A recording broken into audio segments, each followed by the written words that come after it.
মেয়েটা ডাক দিয়ে বলেছিল সুলাইমান। সুলাইমান আলাইহিস সালাম ডাক দিয়ে বলেছিল মা আপনি বলুন। বলে বাবা সুলাইমান ওই যে মেয়েটার কোলে বাচ্চাটা দেখতে পাচ্ছ? বলে হ্যাঁ। ওই বাচ্চাটা হচ্ছে আমার কলিজা টুকরা বাচ্চা। সুলাইমান ডাক দিয়ে বলেছিল মা ওই বাচ্চাটা তোমার, তো তোমার কোলে কেন নাই? বলে বেটা ওই জন্য তো আমি বলেছি তোমার আব্বার কিয়ামতের ময়দানে আমি বিচার দেব বলেছে। তোমার আব্বা দাউদ নবী আলাইহিস সালাম ন্যায্য বিচার করে দিতে পারেনি। বলে মা ব্যাপারটা বুঝতে পারলাম না, একটু খুলে বলাও। ডাক দিয়ে বলেছিল সুলাইমান ওই বাচ্চাটা আমার কোলে ছিল, শুনে নাও। মরুভূমির ময়দান দিয়ে পার হচ্ছিল, মরুভূমির ময়দান দিয়ে যেতে যেতে যেতে যেতে যেতে যেতে আমার শরীর ক্লান্ত হয়ে গিয়েছিল। ওরে সুলাইমান বাচ্চাটা নিয়ে একটা গাছের ছায়ার তলায় আমি আরাম করার জন্য শুয়ে গিয়েছিলাম। বেশ কিছুক্ষণ পর দেখা গেল ওই মেয়েটা আসলো। ওই মেয়েটার কোলে বাচ্চা ছিল না। ওই মেয়েটা এসে আমার ছেলের পাশে এসে শুয়ে গেল। ওরে সুলাইমান আমার যখন ঘুমটা ভেঙে গেল, আমি আমার কলিজা টুকরা সন্তান খানকে কোলে নিয়ে নিলাম। ওই মেয়েটার ঘুমটা ভেঙে যাওয়ার পর ওই মেয়েটা আমার কোল থেকে ছেলেটা জোর করে কেড়ে নিলাম। আমি বলেছিলাম বোন তুমি আমার বাচ্চা কেন কেড়ে নিচ্ছ? বললাম। মেয়েটা ডাক দিয়ে বলেছিল বোন এ বাচ্চা তোমার না, এ বাচ্চা হচ্ছে আমার বাচ্চা। ডাক দিয়ে বললাম না মা তোমার বাচ্চা না, আমার বাচ্চা। দুজনার মধ্যে ঝামেলা শুরু হয়ে গেল। ওই মেয়েটা ডাক দিয়ে বলেছিল বোনরে এইভাবে ঝামেলা করে লাভ হবে না, চলো আমরা দাউদ নবীর দরবারে বিচার নিয়ে যাব। ওগা সুলাইমান আমি তোমার আব্বার দরবারে শুনে না বিচার নিয়ে যাওয়ার পর তোমার আব্বাকে দেখলাম, শুনে নাও তোমার আব্বা ন্যায্য বিচার করে দিতে পারলো না। ওরে সুলাইমান ওই মেয়েটা অভিনয় করে কান্না করেছিল, বেশি খুশি করে অভিনয় করে কান্না করার জন্য তোমার আব্বা রায় প্রকাশ করেছে ওই মেয়েটার বাচ্চা। হযরত সুলাইমান ডাক দিয়ে বলেছিল মা তুমি আব্বার বিরুদ্ধে বিচার নিও নাও, আবার তোমাদের দুজনকে নিয়ে যাব, বলো তোমরা যাবে কিনা? সুলাইমানের কথা শুনে বাবা যেই মেয়েটা হাসতে হাসতে যাচ্ছিল ওই মেয়েটা ডাক দিয়ে বলেছিল সুলাইমান তোমার আব্বার কাছে যদি 100 বার বিচার করতে নিয়ে যাও, তোমার আব্বা 100 বার যদি বিচার করে দেয় আমি মেনে নেব। কারণ মেয়েটা জানতো সুলাইমান জানে না ওর আব্বা বিখ্যাত নবী বাদশাহ, নবীরা জবান দিয়ে যেটা বের করবে ওর বাইরে বাপজি তারা যাবে না। কারণ নবী রাসূলরা পৃথিবীর কোনো মানুষকে বাপজি ভয় পায় না। ওই মেয়েটা বলল বাবা অসুবিধা নাই, চলো আমি বিচার আবার দ্বিতীয়বার আমি দেখতে চাই। সুলাইমান আলাইহিস সালাম বাবা দুই মেয়েটার হাত দুখানা ধরে টেনে টেনে টেনে টেনে টেনে টেনে নিয়ে বাবা দাউদ নবী আলাইহিস সালামের দরবারে নিয়ে যাচ্ছে। আল্লাহর নবী সুলাইমান আলাইহিস সালাম তিনি মনে মনে চিন্তা করতে লাগলেন মাওলা আমি যদি আমার আব্বাকে গিয়ে যদি বলি আব্বা আপনি ন্যায্য বিচার করে দিতে পারেন না, ওগো আব্বা জান, ওগো আব্বা জান আপনি ন্যায্য বিচার করে দিতে পারেন নাই, এই বাচ্চাটার আপনি আবার দ্বিতীয়বার বিচার করে দেখার। হযরতে সুলাইমান উনি মনে মনে চিন্তা করেন এরকম কথা বলে আমার আব্বা লজ্জা পাবে, আমার আব্বার সম্মানের হানি হবে না। না সুলাইমান হাত দুখানা জোড় করে বাপজি ডাক দিয়ে বলেছিল আব্বা দাউদ নবী বলেছিল বলো বাপ, বলে আব্বা আপনি যে বলেছেন ন্যায্য বিচার করে দিব, বলে হ্যাঁ আপনি ন্যায্য বিচার করে দিয়েছেন আব্বা যান, আপনার বিচারটা ভুল হয়েছে সব কথা আমি বলবো না, কিন্তু আব্বা আপনার প্রথমকার বিচারটা আপনি উদ্র করে নেন, আপনি ফিরে নিয়ে আপনি দ্বিতীয়বার চিন্তা ভাবনা করে বিচারটা করে দেন।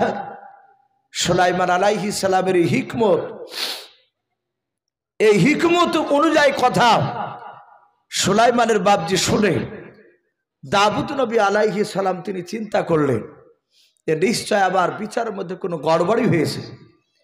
তাহলে আমার ছোট ছেলে সুলাইমান এর পূর্বে কোনোদিন আসে নাই, আমার বিচার করা বিচারটার ওই মেয়ে দুটোকে টেনে নিয়ে আসছে। সুলাইমান আলাইহিস সালাম, সুলাইমান আলাইহিস সালাম। যাক মা বোন, আপনার একটু আওয়াজ কম করবে আর সামনের দিকে একটু জমে বসবেন। পেছনকার মা বোন অনেক দাঁড়িয়ে আছে, তাদের বসার একটু অসুবিধা হচ্ছে। আপনার একটু সামনের দিকে এগিয়ে বসুন আর আওয়াজটা কম করবে। তো ভাই আমি বলছিলাম, সুলাইমান আলাইহিস সালামের আব্বা চিন্তা করলেন, না আমি বিচার আর দ্বিতীয় করে আর কি দেখাবো, আমি এর বাইরে তার খুঁজে পাচ্ছি না। ডাক দিয়ে বলল, সুলাইমান আমি আমার বিচারটা আমি ঘুরে নিলাম। হে সুলাইমান, আমি তোমার আব্বা দাউদ নবী পয়গম্বর আলাইহিস সালাম, আমি সুলাইমান তোমাকে হে সুলাইমান আমি তোমার আব্বা হয়ে আমি তোমাকে হুকুম দিলাম এই মেয়ে দুটোর বাচ্চার বিচার তুমি করে দেখাও।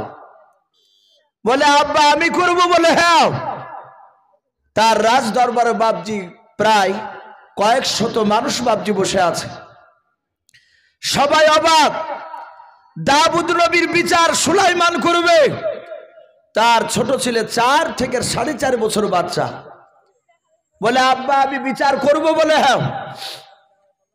বলে আপনি তাহলে বসুন, আপনি হুকুম দিয়েছেন, তাহলে আমি ন্যায্য বিচার করে একটু দেখাবো আপনাকে। হযরত সুলাইমান আলাইহিস সালাম মেয়া দুটোর দিকে লক্ষ্য করে বলল, মা আমার আব্বা আমাকে বিচার করার কথা বলেছে, আমি আপনাকে দুজনার আমি ন্যায্য বিচার করে দেব, আপনারা কি মানবে? যে মেয়েটা কাজ ছিল সেই মেয়েটা চিন্তা করছে আমি কেন মানবো না যদি ঘুরিয়ে আমার দিকে হয়। আর যেই মেয়েটা হাসতে হাসতে যাচ্ছিল সে চিন্তা করলো যে বাপে যখন বিচার করে আমাকে বাচ্চা দিয়েছে, ওর সন্তান ওর বাপের বিরুদ্ধে বিচার করতে পারবে না, তাহলে ওর বাপের বিচারের দিকে লক্ষ্য করে এই বাচ্চা ছেলে বিচার কি বুঝে, হয়তো ওর বাপের মতোই বলবে যে এই বাচ্চা তো বাড়ি, তাহলে আমি পাবো বাচ্চা। দুজনাই বলে রাজি আছে। হযরত সুলাইমান আলাইহিস সালাম হাত বাড়িয়ে বলল, মা বাচ্চাটা আমার হাতে নিয়ে দাও। বাচ্চাটা হাতে নেওয়ার পর সুলাইমান আলাইহিস সালাম ডাক দিয়ে বলেন, আব্বা এই বাচ্চাটা আপনি একটু কোলে ধরুন। হযরত দাউদ নবী বাপজি বাচ্চা হাত বেড়ে ধরে নিলেন। সুলাইমান বাপজি কোনো কথা না বলে সোজা ঘরের দিকে চলে গেলেন, বাড়ির দিকে দৌড়ে চলে গেলেন। সুলাইমান বেশ কিছুক্ষণ পর দেখা গেল বাবা বাড়ির ভিতর থেকে বাপজি বেরিয়ে আসলো। হাতে বাপজি ধারালো হোসিয়াও অস্ত্রখানা বাপজি হোসেখানা বাপজি ধরে নিয়ে আসার পর রাস্তা দিয়ে হযরত দাউদ নবীর দিকে বাপজি চলে আসছে। কারণ আমরা জানি বাবা একমাত্র অন্তরের খবর বাবা আল্লাহ ছাড়া পৃথিবীর মানুষ কেউ জানে না, এমনকি নবী রাসূলরাও জানে না। অনেক মানুষের আকীদা অনেকে মনে মনে ভাবে নবীরা রাসূলরা গায়েবের খবর জানে না, না ওটা জানে না। আল্লাহ নিজে বলছেন আমি গোটা পৃথিবীর মধ্যে আমি একমাত্র আল্লাহ গায়েবের সংবাদদাতা, গায়েবের খবর জানি। আমি নবী রাসূলদেরকে আমার অদৃশ্যের খবর যতটা শোনাই, যতটা জানাই, তার বাইরে বাপজি আপনার কেউ বলতে পারবে না। যতটা জানাই অতটাই।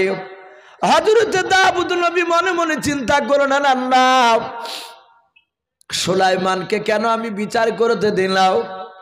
আমি জানি না সুলাইমান কেন হোসেখানা হাতে করে নিয়ে আসছে, কেমন করে বিচার করবে জানি না। মেয়া দুটো বাপজি তাকিয়ে আছে চাতক পাখির নাই। সুলাইমান এসে দেখলেন তার আব্বা দাউদ নবীর কপালে বাপজি ঘাম বেরিয়ে গিয়েছে টেনশনে। হযরত সুলাইমান ডাক দিয়ে বলেন, আব্বা আপনি চিন্তিত হবেন না, টেনশন করবেন না বাপ, বাচ্চাটা আপনি মাটিতে রেখে দেন। হযরত দাউদ নবী বাচ্চা মাটিতে শুয়ে দিলেন। সুলাইমান আলাইহিস সালামের আব্বা সিংহাসনে বসে পড়লেন। বলেন আব্বা আপনি বিচার করাটা দেখুন। সুলাইমানের আব্বা চুপচাপ বাপজি দৃশ্যখানা দেখছিলেন। কয়েক শত বাপজি দাউদ নবীর প্রজারা তারাও বাপজি দেখছিল। সুলাইমান মেয়া দুটোর দিকে লক্ষ্য করে প্রথম মেয়াটাকে বলল, মা তুমি তো কান্না করতে করতে যাচ্ছিলে বলে হ্যাঁ তুমি আমার আব্বার বিরুদ্ধে বিচার দিব বলেছে কিয়ামতের ময়দানে বলে হ্যাঁ তুমি বলেছ আমার আব্বা নাকি ন্যায্য বিচার করে দিতে পারে না ওরে মা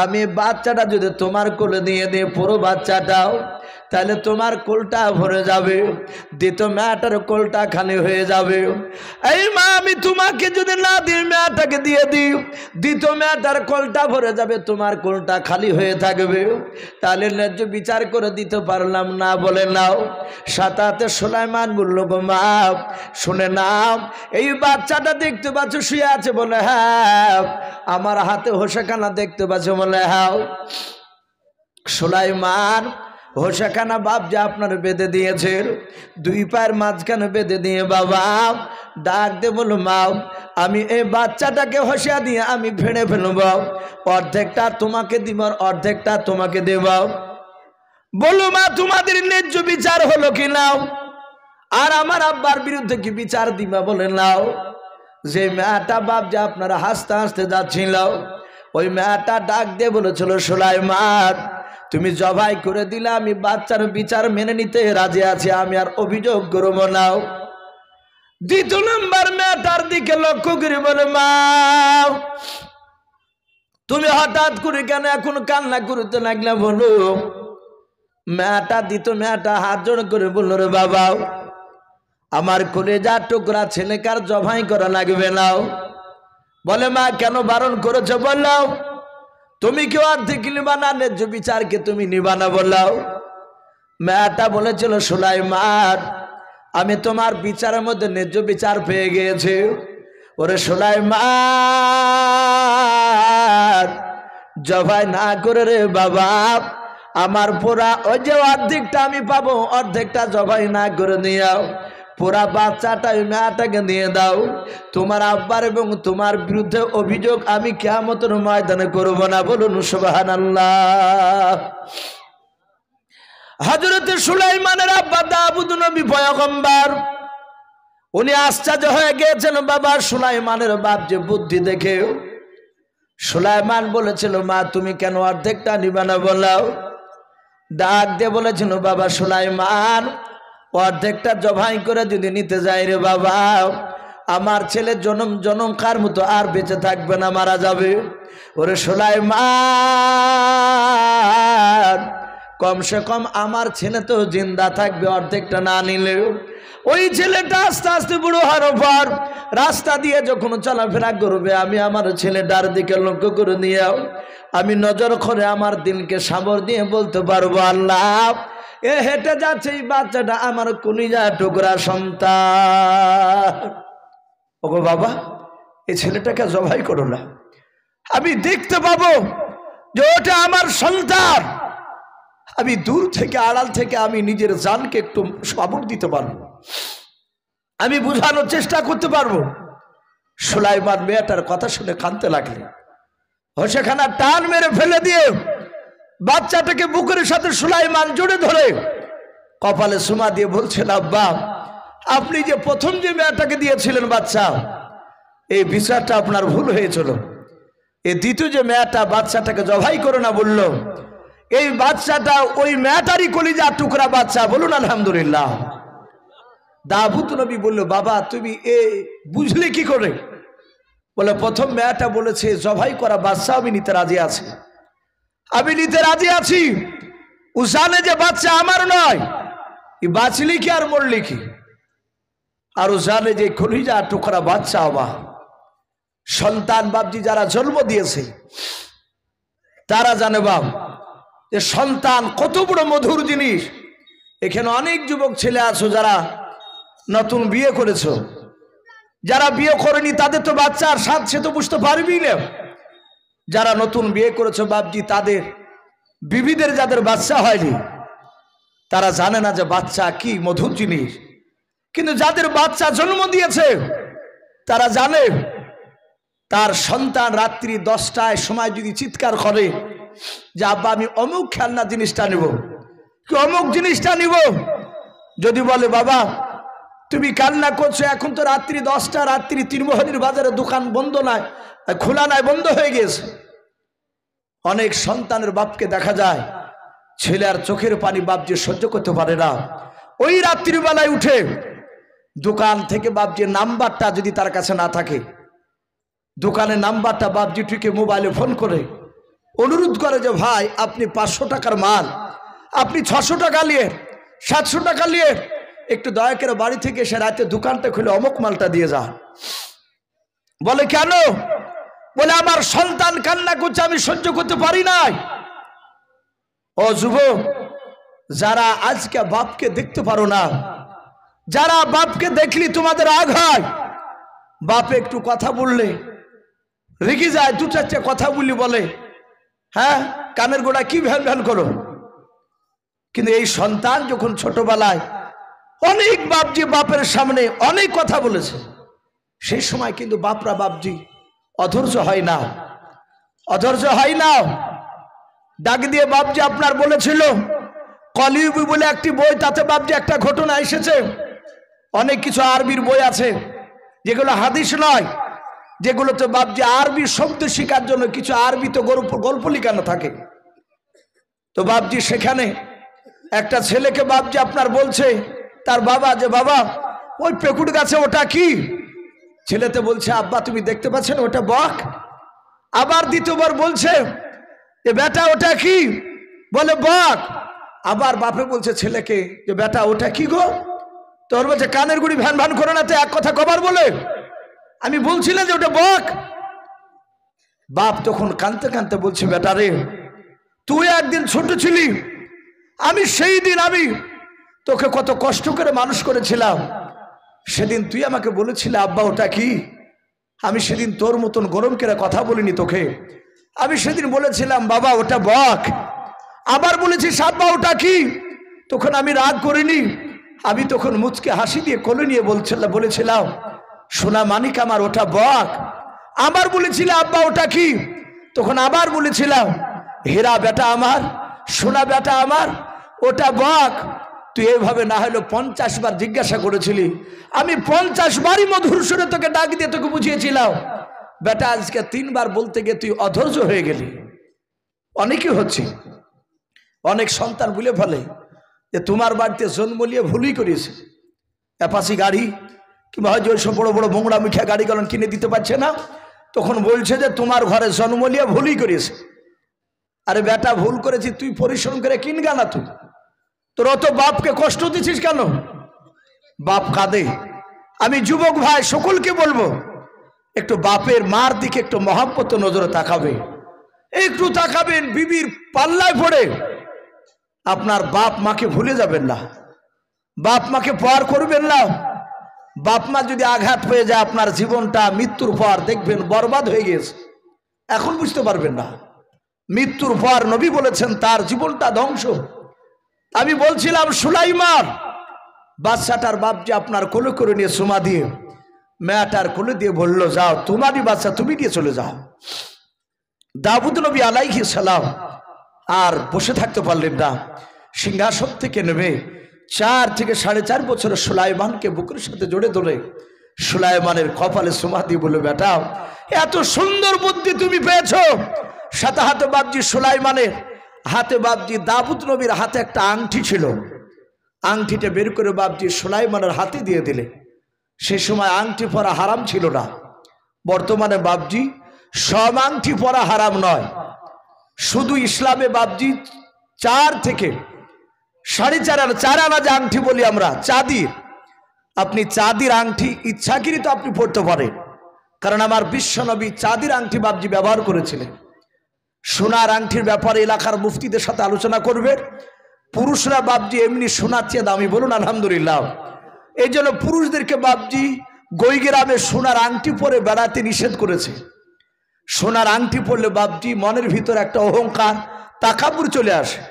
এখানে যত বাপজি ভাই আছেন আমি মনে হয় যারা বিয়ে করেছে 100টা বিবাহিত পুরুষের মধ্যে থেকে দেখা যাবে 95টা ছেলের বাড়িতে বাপজি সোনার আংটি আছে। কারণ বিয়ে করতে গেলে তাহলে একটা আংটিও দেয়, বিনা দাবি হলো, কিন্তু অনেকে বাপজি পড়ে না। আমরা দেখেছি, আমিও পরে দেখেছি, সোনার আংটি পরে হাতে পড়লি, লোকের সামনে গেলি, শুধু বাপজি আঙুলটাকে এমনি করে তুলতে মন চায়, আর ঘুরি ফিরে ওই আঙুলের দিকে চোখ যায়, আংটির দিকে। মানে সোনার আংটি পরেছি, একদম বাস্তব কথা বলছি। এই জন্য বাপজি সোনার আংটি বাড়িতে পরবেন না। বাড়ি থেকে যখন আপনি বাইরে যাবেন সফরে, বিদেশ জায়গায়, ওই রকম জায়গাতে গেলে সফরের হালাতে সোনার আংটি পরে যাওয়ার অনুমতি আছে। ওখানে অহংকার আসবে না। কেন? যেতে গিয়ে যদি আপনার ব্যাগ উল্টাপাল্টা হয়ে যায়, অনেক সময় ট্রেনে ব্যাগ রেখেছেন, ঘুমিয়ে গিয়েছে, বাংকারে ব্যাগ আছে, আপনার ব্যাগটা অন্যজনে নিয়ে নিয়েছে, আর আরেকজনের ব্যাগ আছে, কিন্তু ওই ব্যাগে হয়তো টাকা ছিল, তাহলে আপনার কাছে তো কিছু নেই, কিংবা পকেটে টাকা আছে, পকেট মারিয়ে কেটে নিয়ে নিয়েছে। এখন বর্তমান বাপজি টাকা যদি চাইতে যান, তাহলে লোকে বলবে যে দেখ ই ভদ্র চিটার, ই ছোট লোক, দেখ পোশাক কত সুন্দর, আবার 10টা নয় 100টা টাকা চাইছে, মানুষ দিতে চাইবে না। অনেক লোক বিপদ উপরে টাকা চায় যে ভাই বাড়ি যাওয়ার মতো টাকাটা একটু দাও। তো বলা হয়েছে আপনার ব্যাগ টাকা যদি হারিয়ে যায়, সোনার আংটি তো বাপজি চুরি করে নিতে পারবে না, একমাত্র জোর করে যদি মারি ধরে নেয় সেটা ভিন্ন কথা, কিন্তু চুরি করে যদি বাড়ি করতে চায় আপনি জানতে পারবেন। তাহলে ওই সময়তে সোনার আংটিটা বিক্রি করে দিয়ে আপনি বাড়ি আসতে পারবেন। এই জন্য মুসাফির হালাতে বাপজি সোনার আংটি পরবে, বাদ বাকি বাড়িতে পরবেন না। থাকলে অনেক সময় বিক্রি করে আপনার সংসারে কাজে আসবে। আর বাদ বাকি বাপজি, অনেক যুবক ভাই, অনেক বাপজিকে দেখেছি, কিছু মুসল্লিকে দেখা যায়, সেই বাপজি আপনার 18 বছর যুবক যখন ছিল তখন একটা তামার আংটিকে ভরিয়েছে, ভরিয়ে বাপজি দিকে 60, 65, 70 বছর বয়স, তখন তার চামড়াগুলো টান থাকে না, জড়ো হয়ে যায়, তখন দেখা যাচ্ছে গিট মোটা, মাঝখান শুরু হয়ে গেছে, ওই আংটি ভরায় আছে, নামাজ পড়ে। তামার আংটি, পিতলের আংটি, এগুলো শরিয়াতে একবারই হারাম বলা হয়েছে, ব্যবহার করা যাবে না। বাদ বাকি চাঁদির আপনি ব্যবহার করতে পারেন, সব সময় আপনি লোকের সামনে দিবেন, এতে গোনা নেই। হযরতে সুলাইমান আলাইহিস সালামের হাতে আংটি ছিল, ওই আংটিটা বের করে সুলাইমানের আঙুলে বাপজি ভরে দিলেন।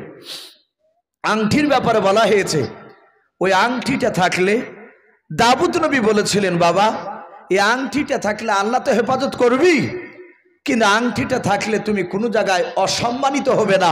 বলুন আলহামদুলিল্লাহ। এই সুলাইমান আলাইহিস সালাম এই আংটিটা বাপজি হাতে পরে নিলেন। এইভাবে বাপজি সুলাইমান দুটো বিচার করে দেখে দিয়েছিলেন। বাপজি আমার সোনা লালেরা, এই সুলাইমান আলাইহিস সালামের কথা তাফসীরে অনেক ঘটনা পাওয়া যায়। কেতাবে লিখেছে একটা হায়াতুল হাইওয়ান বলে একটি কেতাব, ওই কেতাবে বাপজি সুলাইমান আলাইহিস সালামের কথা এসেছে। সুলাইমান আলাইহিস সালাম তখনও বাপজি গোটা পৃথিবীর বাদশাহ হতে পারেনি, একদিনে তো হঠাৎ করে হয়নি, আস্তে আস্তে বাপজি দেশ জয় করতে করতে গোটা পৃথিবীর বাদশাহ হয়েছিল, কিন্তু কেতাবে লিখেছে তখনও হয়নি, কিন্তু তিনি তখন নবী। সুলাইমান, মহান রব্বুল আলামিন বলছে, আমি সুলাইমানকে এত বড় হিকমত জ্ঞান দান করেছিলাম, এত বাদশাহ এত সম্মান দিয়েছিলাম। সুলাইমান আলাইহিস সালাম উনি যে বাপজি সিংহাসনে বসতে, স্টেজের উপরে বসে থাকতে, কেতাবে লিখেছে স্টেজটা কত বড়। এই যে আমরা বসে আছি, আপনাদের এই ভিকুতলা মহিলা মাদ্রাসার সম্মানীয় কারি সাহেব যে আব্দুল মাজিদ সাহেব বসে আছে, আমি বসে আছি, আরো হয়তো কয়েকজন বাপজি বসে আছে, এখানে চেয়ার আছে। আমরা জানি যে এই স্টেজের উপরে চেয়ার রাখলে খুব বেশি বেশি ধরলে আপনার মোটামুটি এখানে এই যে বসে আছি চেয়ার, এই চেয়ারগুলো বাপজি রাখলে খুব জোর হলে 30টা ধরবে না, আর 5টা দিয়ে 35। আচ্ছা বলে সুলাইমান আলাইহিস সালাম যে সিংহাসন বসতে, ওই স্টেজটা কত বড় ছিল বাপজি কারো মনে আছে আপনাদের? কোরআন শরীফে বাপজি সূরা আম্বিয়ার এই সূরাটার তফসিরে মারিফুল কোরআনে এসেছে, পাওয়া যায় যে নবী সুলাইমান যে স্টেজের উপর বসতেন, নবী সুলাইমান স্টেজের মাঝখানে বসে থাকতেন, যেমন আমি বসে আছি কেন মাঝখানে, উনি বসতেন। আর ওই স্টেজটা এত বড়, ওনার ওই বিশাল স্টেজের উপরে 6 লক্ষ চেয়ার আর তো, বলুন আলহামদুলিল্লাহ, 6 লক্ষ চেয়ার। আমার মনে হয় যে আপনাদের এই ভিকুতালাও এই তীরমোহনীর বাজার নিয়ে বাপজি 6 লক্ষ চেয়ার ধরবে না। কিন্তু এখনকার চেয়ার তো ছোট, তখনকার চেয়ার কি এত বড় ছিল না। কিতাবে লিখেছে আর আমরা দেখতে পাই, মানুষ বাপজি মাটি কাটতে গিয়ে এক একটা পুরানো কবর দেখতে পাওয়া যায়। মাটি কাটতে গিয়ে দেখা যায় কবরে মাথা উঠেছে, মাটিটাকে একটু সরিয়ে দিয়ে দেখে এই মাথা বাপজি সেই কলসির সমান, এইরকম মোটা মাথা। তার দেখতো বাপজি আঙুলগুলো এই তাইলে সমান সমান লম্বা। তাহলে বাপজি ওর মাথা যদি এত মোটা হয় তাহলে ওর বডি লম্বা ছিল তো। আজ থেকে বাপজি যারা 500, 700, 1000 বছর আগকার মানুষ তারা বড় ছিল। যেমন হযরত আদম নবী আলাইহিস সালাম, উনি যখন দুনিয়াতে এসেছিলেন, আল্লাহ পাঠিয়েছিলেন, কিতাবে লিখেছে আদম আলাইহিস সালাম উনি 60 হাত লম্বা ছিলেন। বলুন আলহামদুলিল্লাহ। কত বললাম? 30 গজের কথা এসেছে, 60 হাত লম্বা। তখনকার মানুষ ওই রকমই বাপজি আপনার বড় হতো। আস্তে আস্তে মানুষ ছোট হতে হতে হতে বাপজি আমরা একেবারেই ছোট হয়ে গেছে। আর হয়তো আগামীতে বাপজি 50 বছর পর যাইটাটুক আছে এসে বাপজি আরো 1 হাত মানুষ ছোট হয়ে যাবে। হযরত সুলাইমান 6 লক্ষ চেয়ার বাপজি থাকতো তার সিংহাসনে। আল্লাহ বলছেন আমি সুলাইমানের চেয়ার শুধু খালি বসে রাখার জন্য দেইনি, কিতাবে লিখেছে তার 6 লক্ষ সৈন্য সব সময় তার সিংহাসনে বসে থাকতো। বলুন আলহামদুলিল্লাহ। কিতাবে লিখেছে সুলাইমানের বাম সাইডে 3 লাখ চেয়ার ছিল। ওই 3 লাখ চেয়ারে জিনেদের মধ্যে থেকে জিন, কোরআন শরীফে এসেছে 2টো জাতি, জিন আর মানুষ। আল্লাহ বলছেন আমি সৃষ্টি করেছি, ওমা খলাকতুল জিন্না ওয়াল ইনসা ইল্লা লিয়াবুদুন।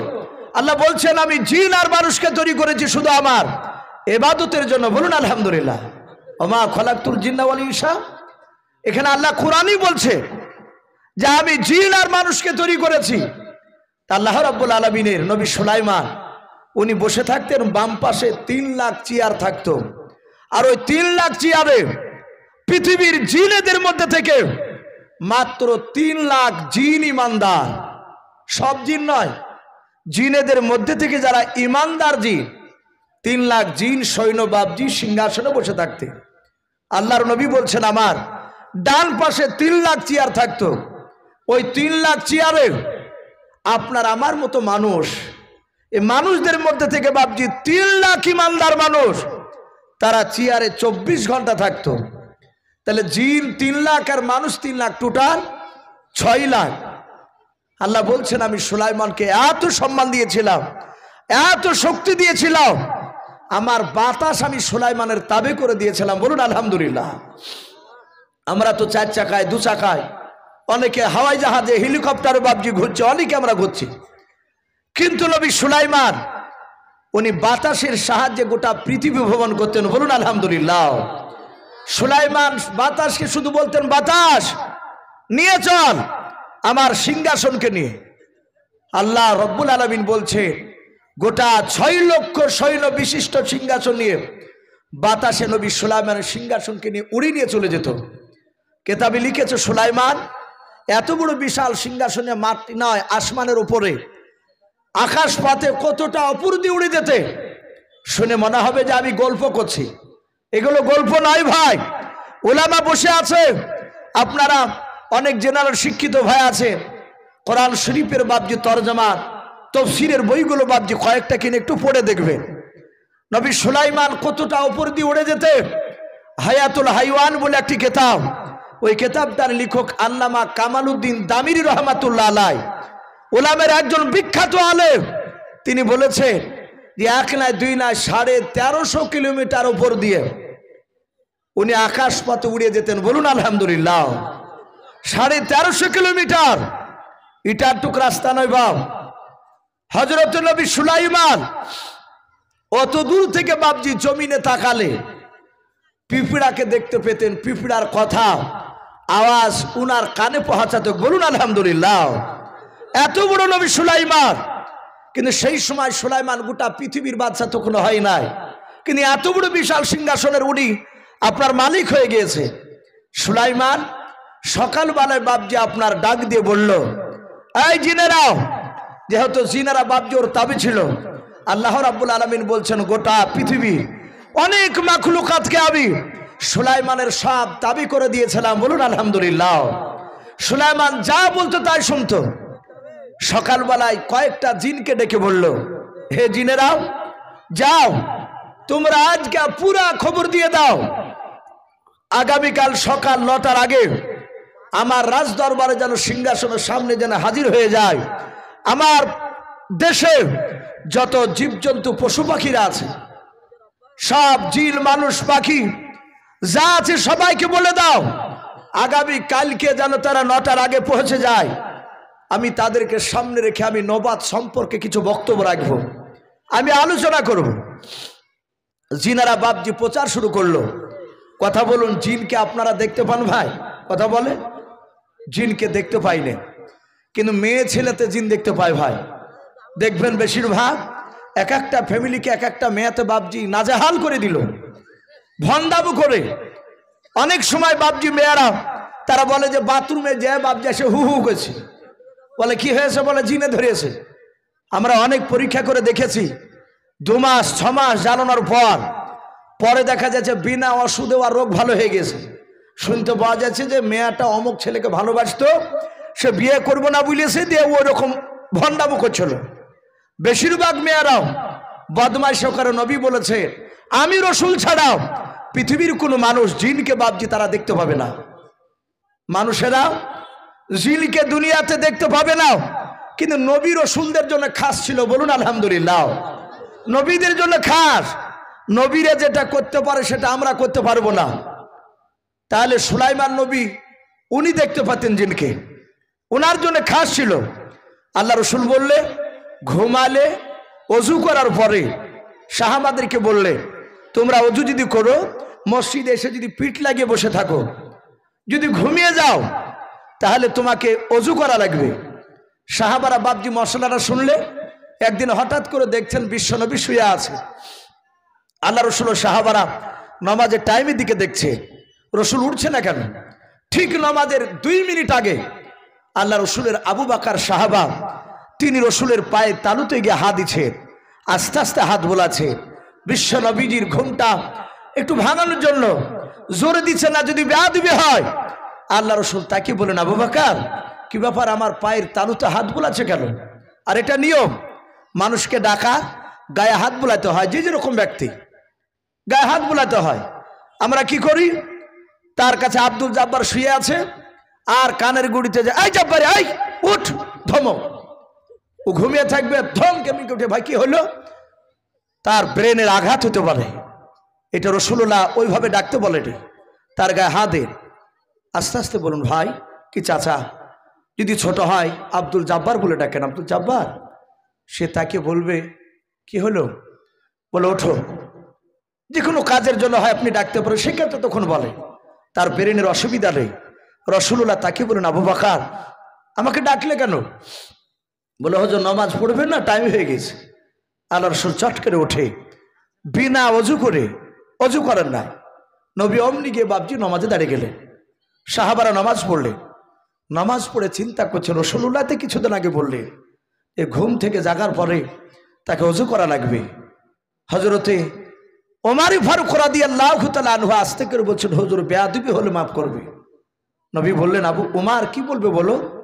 বলে হুজুর আপনি বলেন ঘুমালে মানুষ অজু ভেঙে যায়, কিন্তু আপনি শুয়ে ঘুমাচ্ছিলেন, আপনি অজুকে করলেন না। বিশ্বনবী মুচকে মুচকে হাসছে। নবী বলেন, সাহাবা এটা আমি রাসূল, আমি তোমাদের মতো নয়। এই সাহাবা আমি শুনে নাও, আমার চোখ বন্ধ ছিল কিন্তু আমার অন্তর জেগেছিল। বলুন আলহামদুলিল্লাহ। নবী আর এক জায়গায় বলেছে আমাকে আল্লাহ খাওয়ায়। বলুন আলহামদুলিল্লাহ। তো নবীদের জন্য বাপজি কিছু খাস ছিল, যেগুলো আপনার আমার জন্য বাপজি প্রযোজ্য সেগুলো হবে না। তাহলে নবীরা বাপজি জিনকে দেখতে পারে। হযরতে সুলাইমান আলাইহিস সালাম বাপজি আপনার জিনেদেরকে বলেন, জিনেরা চারিদিকে বাপজি আওয়াজ দিতে লাগলো। জিনেরা যখন আওয়াজ দিছিল, সুলাইমানের একেবারে তার যে সীমানা ছিল দেশ, সেই সীমানার একেবারে শেষে বৈকালবেলায় জিন যখন প্রচার করছিল, হঠাৎ করে দেখছে একটা বিশাল আকারের পাখি। পাখিটার নাম কেতাবে এসেছে অনুকা। কি নাম বললাম? অনুকা। বিরাট বড় পাখি, ছোট ছোট একটা পাহাড়ের সমান সে ডিম দিত। প্রায় 1 বিঘার উপরে ওই জায়গা লাগতো তার বসতে। বলুন আলহামদুলিল্লাহ। এত বড় পাখি, আপনাদের চিন্তা হবে এত বড় পাখি সম্ভব নয়। আল্লাহ বলছেন আমার পৃথিবীতে বহু মাখলুকাত রয়েছে, মানুষ তোমরা কিছু দেখতে পেয়েছো, আবার এমন কিছু আমার মাখলুকাত রয়েছে যা মানুষ তোমরা দেখতে পাও না। পৃথিবীতে এক শ্রেণীর মাখলুকাত পাখি রয়েছে যারা জন্ম নেওয়ার পর থেকে মৃত্যু পর্যন্ত তারা 1 সেকেন্ডের জন্য বাপজি মাটিতে গাছে বসে না, তারা আকাশে উড়তে থাকে। আবার এক শ্রেণীর পাখি আছে তাদের গায়ে ময়লা হলে তারা আগুনের ভিতর চলে যায়, আর আগুনের ভিতর থেকে বেরিয়ে আসলে তাদের ময়লাগুলো দূর হয়ে যায়, কিন্তু পাখি পড়ে না। আল্লাহর এরকম অনেক মাখলুকাত রয়েছে যা মানুষ দেখতে পায় নাই। কেতাবে লিখেছে নবী সুলাইমানের জামানায় একটা জাইলিয়া মাছ ধরা। ওই যে বাপজি জাল কেমনি করে জোরে ভাব টান মেরে ফেলে না, ওটা কি জাল বলে? খেজাল, অনেকে খেপলা জাল বলে। আমাদের এলাকায় দৌলতাবাদ ঘাসুপুর এলাকায় তড়িয়া জাল বলে। তো ওই জাল ফেলেছে পানিতে মাছ ধরার জন্য। যাহাতে জাল তুলে দেখছে মাছ নয়, বিরাট একটা সুন্দরী নারী পানির ভিতর থেকে বেরে মানুষের মতো কথা বলছে, আর বলছেন ভাই ও জালে ভাই আমাকে ছেড়ে দাও, আমার 2টো বাচ্চা আছে, আমি শিকারি করতে এসে তোমার জালে আটকা পড়ে গিয়েছে। জালে দেখলে এত সুন্দরী নারীকে ছাড়া যাবে না। এই সুলাইমানের জীবনীতে এসেছে। তাহলে মানুষ যে বাপজি পানির তলে এক শ্রেণীর মানুষ বাস করে, এগুলো আমরা দেখতে পাই না। আল্লাহর বহু মাখলুকাত রয়েছে যা মানুষের একেবারে নাগালের বাইরে। ওই পাখিটা ডাক দিয়ে বলল চিনকে, এই কোথায় যেতে বলছিস? বলে আমাদের দেশের নবী সুলাইমান ডাক দিয়েছে, আগামীকাল সকাল 9টার আগে তার দরবারে পৌঁছালে উনি নবুয়ত সম্পর্কে তিনি বক্তব্য রাখবেন। পাখিটা বলল নবী সুলাইমান কে? বলে তুমি জানো না? বলে না। বলে উনি বিরাট বড় বাদশাহ, বিখ্যাত নবী সুলাইমান, উনি সবারই কথা বুঝতে পারে। হযরত সুলাইমান আলাইহিস সালাম তার নবুয়তের ব্যাপারে জিনকে জিজ্ঞাসা করলো, নবুয়ত বা কি? বলে আমি তা বলতে পারবো না, তুমি গেলেই বুঝতে পারবা।